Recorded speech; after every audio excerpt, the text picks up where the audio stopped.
अस्सलामुअलैकुम। आज न्यूज़ के साथ मैं हूं अलिशा कयूम और आपको इस वक्त बताएंगे चैंपियंस ट्रॉफी में पाकिस्तान और भारत के दरमियान अहम मुकाबला। ग्रीन शर्ट्स की पहली बैटिंग जारी है।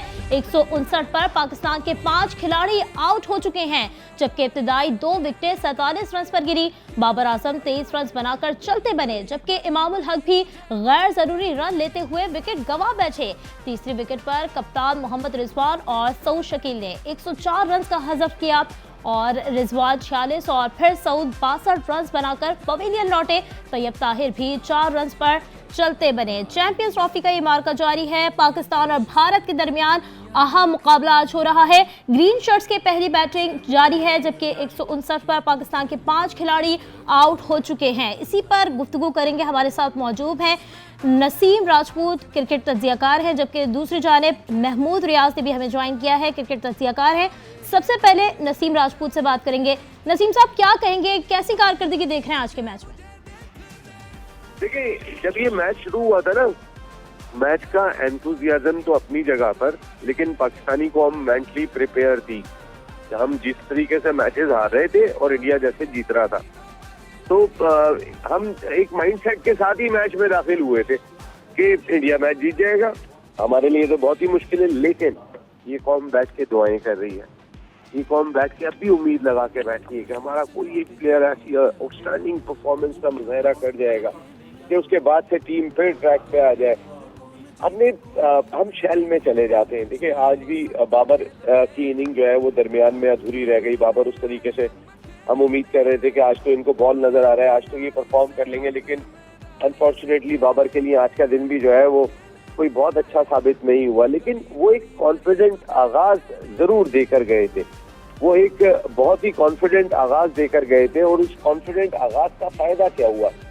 उस कॉन्फिडेंट आगाज का फायदा ये हुआ था कि एक एहसास आ गया था कि इस पिच के ऊपर खेलना आसान होगा, इतना मुश्किल नहीं होगा।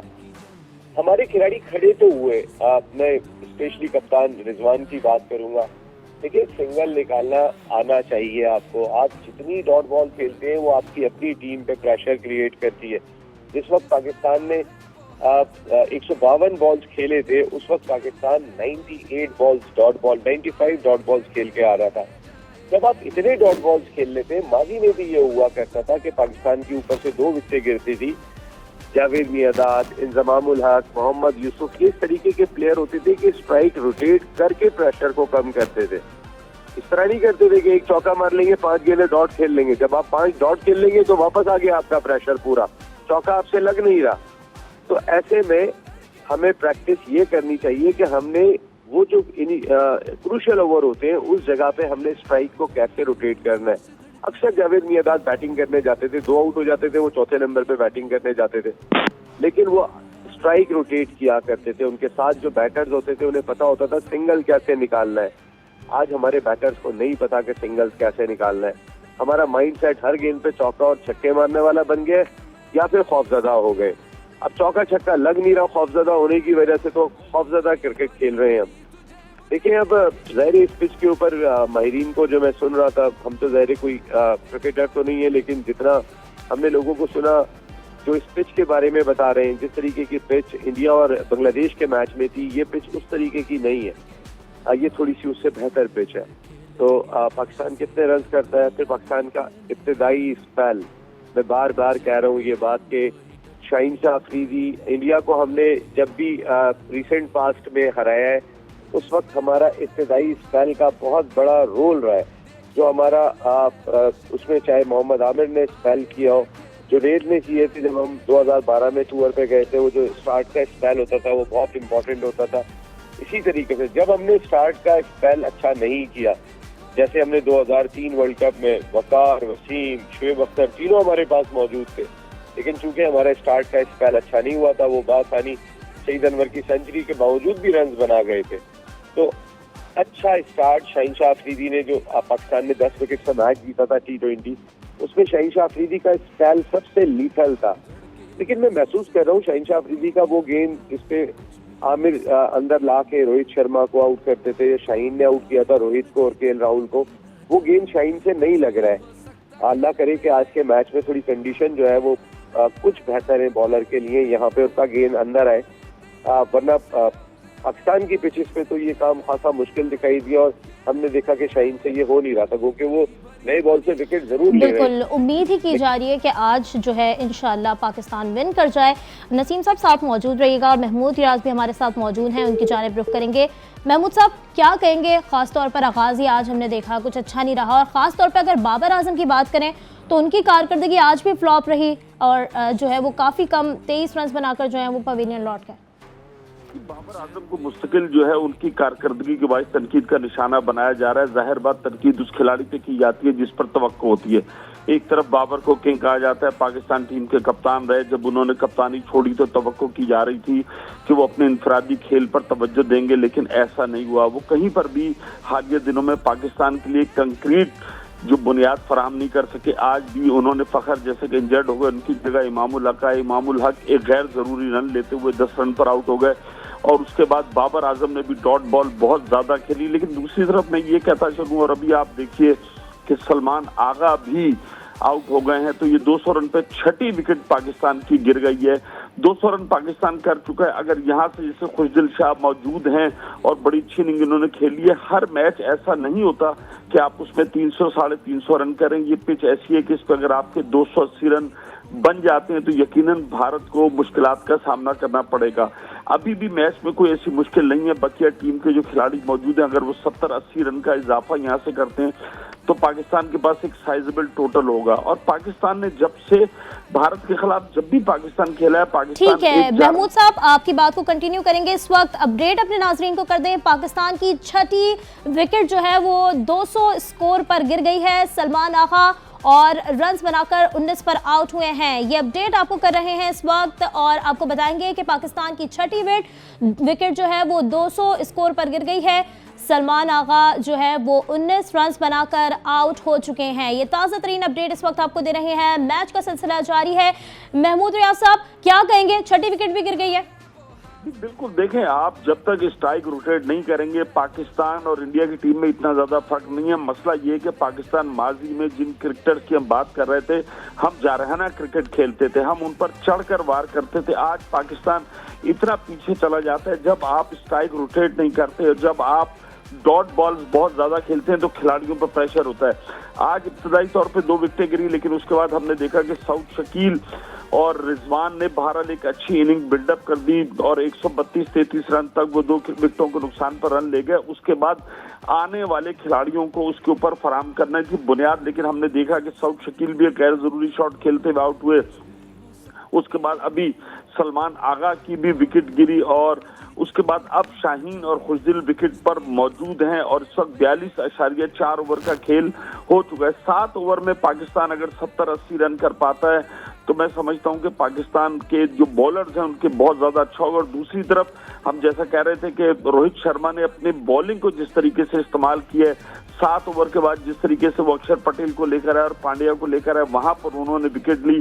तो पाकिस्तान के पास एक स्पिनर जो मुस्तकिल कहा जा रहा है कि आपके पास मिस्ट्री स्पिनर आप आ रहे हैं, लेकिन वो कोई ऐसी बहुत अच्छी बॉलिंग नहीं कर पा रहे हैं। पाकिस्तान के पास एक स्पिनर की कमी महसूस हो रही है। आज आप देखें कि भारत जो है उन्होंने बड़ी नपीतली बॉलिंग की है, और अगर हम देखें कि ग्रेट वसीम अकरम बार बार कमेंट्री बॉक्स से यही कह रहे हैं कि उनके पांड्या हो गए या शामी हो गए, इब्तदाई ओवर में 4-5 उन्होंने 2 ओवरों में वाइड बॉल दी, लेकिन उसके बाद जब वो सही अपनी लाइन और लेंथ मेंटेन करते हुए पांड्या ने, शामी ने, दोनों ने जो है वो लाइन और लेंथ पे बॉल किए, जिसकी वजह से और अब ये इस वक्त देखें कि हम शाहीन शाह जो है वो भी आउट हो चुके हैं और 7 विकेटें पाकिस्तान की जो है। साहब यहाँ पर अपडेट करना चाहेंगे, 7वीं विकेट भी अब जो है वो पाकिस्तान की गिर गई है और 200 रन पर आपको हम बताएंगे कि ये 7वीं विकेट भी गिर गई है। पाकिस्तान की 7 विकेटें गिर चुकी हैं और पार्टनरशिप अच्छी नहीं रही। शुरू से ही हमने देखा है कि और हमने देखा ये मैच शुरू से ही जो है वो स्लो चल रहा था और अभी भी हम देख रहे हैं कि पाकिस्तान मुस्तकिल जो है वो अपनी विकेटें गिरा भी रहा है और शाहीन आफरीदी जो है वो बगैर किसी रन के जो हैं वो आउट हो चुके हैं। इस वक्त ताज़ा तरीन इस वक्त अपडेट कर रहे हैं आपको। पाकिस्तान के 7 खिलाड़ी इस वक्त मैच में आउट हो चुके हैं। 200 रन पर पाकिस्तान के 7 खिलाड़ी आउट हुए हैं। शाहीन आफरीदी की अगर बात करें तो हम वो बगैर किसी रन के आउट हुए हैं। इससे पहले सलमान आगा 19 रन बनाकर आउट हो गए थे, उन्होंने भी कोई अच्छी कारकर्दगी नहीं दिखाई है। चैंपियंस ट्रॉफी का ये मुकाबला पाकिस्तान और भारत के दरमियान इस वक्त जारी है। रियाज साहब क्या कहेंगे, शाहीन कोई जो है वो बगैर रन बनाए ही आउट हो गए हैं, कोई कारकर्दगी नहीं दिखा सके, आज का मैच किस तरफ जा रहा है? अब पाकिस्तान के लिए मैं समझता हूं कि मुश्किलात का शिकार हो गया है पाकिस्तान, चूंकि भारत की बड़ी तवील बैटिंग लाइनअप है। इस वक्त 43 ओवर का खेल हो चुका है, 200 रन बनाए, 7 विकेटें, शाहीन शाह और खुशदिल मौजूद हैं। आप अगर भारत और बांग्लादेश की बात करें तो बांग्लादेश ने देखें अब बहुत उनकी 35 रन पे 5 विकेटें गिर गई थी, लेकिन उनके बकिया खिलाड़ियों ने एक अच्छा साइजेबल टोटल किया, जिसके बाद कहा जा रहा था कि अगर 30-35 रन और होते तो भारत के लिए मुश्किलात हो सकती थी। आज भी इस विकेट पर माहिरीन शुरू से कह रहे हैं कि ये 300 और 350 वाली विकेट नहीं है। पाकिस्तान अगर इस पर 270-80 रन कर लेता तो भारत की मुश्किलात में डाल सकता था, लेकिन अब ऐसा नजर नहीं आ रहा है, क्योंकि प्रेशर जो है इस वक्त पाकिस्तानी टीम पर आ गया। खुशदिल मौजूद हैं, आखिर में 7 ओवर का खेल बचा है, उसमें खुशदिल शाह या नसीम अब कितने रन का इजाफा कर सकते हैं। अब जितने भी रन होंगे 250 से एटलीस्ट ऊपर रन अगर पाकिस्तान करता है तो पाकिस्तान सेफ साइड होगा, इसलिए कि भारत की इतनी बड़ी बैटिंग लाइन है कि उनको कोई हरी की जरूरत नहीं होगी। अगर पाकिस्तान सिर्फ 240-250 रन स्कोर बोर्ड पे लगाता है तो उनको किसी किस्म की टेंशन नहीं होगी। उनको पहली बॉल से पता होगा, जब रिजवान ने टॉस जीता और उसके बाद बैटिंग की तो सबका यही कहना था कि एक बड़ा साइजेबल टोटल जब तक ये स्कोरबोर्ड पे नहीं लगाएंगे पाकिस्तान के लिए फतह मुश्किल होती जाएगी।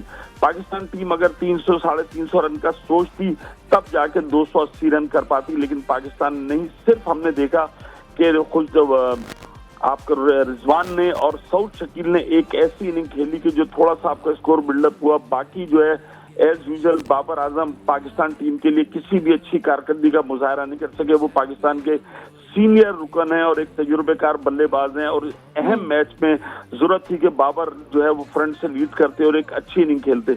जब आप बहुत ज्यादा डॉट बॉल खेलते हैं और स्ट्राइक रोटेट नहीं करते तो आप फील्डिंग को और बैटिंग को अपने ऊपर हावी कर लेते हैं, वो प्रेशर हो जाता है। बड़ी मुश्किल से सऊद शकील और रिजवान ने आहिस्ता आहिस्ता पूरी टीम को इस प्रेशर से थोड़ा सा बाहर निकाला था, जहां पे लग रहा था कि पाकिस्तान अब 270, 80, 200 रन कर पाएगा। लेकिन उसके बाद आने वाले खिलाड़ियों ने जिस तरीके से हम तैयब की अगर हम बात करें या उसके बाद हम सलमान आगा की बात करें, सलमान आगा ने हालिया दिनों में बड़ी अच्छी खेली, लेकिन पाकिस्तान टीम के साथ प्रॉब्लम है कि जहां पर इनको परफॉर्म करना होता है वहां पर ये बिल्कुल प्रेशर में आ जाते हैं। तो अभी भी 7 ओवर हैं, पाकिस्तान अगर 270-75 रन कर लेता है तो मैं समझता हूँ कि भारत के खिलाफ एक अच्छा टोटल होगा। और उसके बाद फिर रिजवान अपना बॉलिंग अटैक किस तरीके से इस्तेमाल करते हैं। हारिस हैं, शाहीन है, Naseem Shah, one of the top most fast bowler है। सेकंड इनिंग में कहा भी जा रहा है कि ड्यू फैक्टर तो नहीं है दुबई के अंदर पिछले कुछ दिनों से, क्योंकि मौसम निस्बतन वहां पर गर्म है और ये मैच भी घंटा कबल शुरू हुआ था। 9 बजे दुबई के वक्त के मुताबिक ये मैच खत्म हो जाएगा, तो ड्यू फैक्टर बहुत ज्यादा नहीं होगा। तो अब पाकिस्तानी बॉलर्स पे कड़ी जिम्मेदारी आयद होती है, और उससे कबल ये 3 विकेटें मौजूद हैं। देख रहे हैं कि ये कैसा परफॉर्म करती हैं और कितने ज्यादा रन ये स्कोर बोर्ड पे पाकिस्तान की तरफ से लगा सकती हैं। जितने ज्यादा रन 250 से ऊपर अगर आप करते हैं तो फिर कुछ आप रियाज साहब, अगर पिच की हम बात करें कि पिच जो है वो मुश्किल दिखाई दे रही है क्या? जैसे पाकिस्तान नहीं ज़्यादा स्कोर कर पा रही है और नहीं चल पा रहे हैं बैटर्स, इंडिया को भी मुश्किलात सामने आ सकती हैं? यकीनन इंडिया को मुश्किलात आ सकती है, लेकिन बात यह कि पाकिस्तान ने जो पहले बैटिंग की थी उनका करने का मकसद ये था कि वो 300 हाईएस्ट स्कोर करें ताकि उनके बॉलर को कुछ आसानी और दूसरी टीम अंडर प्रेशर हो। पहले बैटिंग करके 7 नंबर तक जब आपकी बैटिंग है और बड़े बड़े खिलाड़ी आपने लेकर गए और उसके बावजूद भी अगर आप 250-250 रन लगाते हैं तो फिर उनके लिए कुछ नहीं होगा। उसके बाद ये होगा कि जैसा आपने खेला है भारत को वैसा उसी तरीके से खेलना होगा। उनको एक हरी में जाने की जरूरत नहीं होगी कि बहुत तेजी से खेलें, विकेटें गंवाएं। वो आराम से 4-5 रन के एवरेज से गेम को लेके चलेंगे। और उसके बाद आप देखें, अभी हम देखें तो सबसे बड़ी पार्टनरशिप जो है वो सिर्फ 104 रन के रिजवान और सऊद शकील के दरमियान हुई है। बाकी आप कोई बड़ी पार्टनरशिप अगर हम इब्तदाई तौर पर देखें तो बाबर ने भी 23 रन, वो भी कोई बड़ी पार्टनरशिप नहीं हुई। तो छोटी छोटी जो पार्टनरशिप होती है, जैसे इसके बाद जैसे खुशदिल शाह आए थे और उसके साथ सलमान आगा थे, ये 50-60 रन की पार्टनरशिप लगाते तो पाकिस्तान की जो इनिंग थी वो बिल्डअप होती। बिल्कुल देखना ये कि आज पाकिस्तान ये मैच जीतता है या नहीं है, और क्योंकि आज पाकिस्तान के लिए मैच जीतना ज़रूरी भी है। बहुत शुक्रिया महमूद रियाज, और हमारे साथ हमारे तज्ज़ियाकार मौजूद थे, आप सबका बहुत शुक्रिया। मज़ीद भी आप लोगों से गुफ्तगू करते रहेंगे।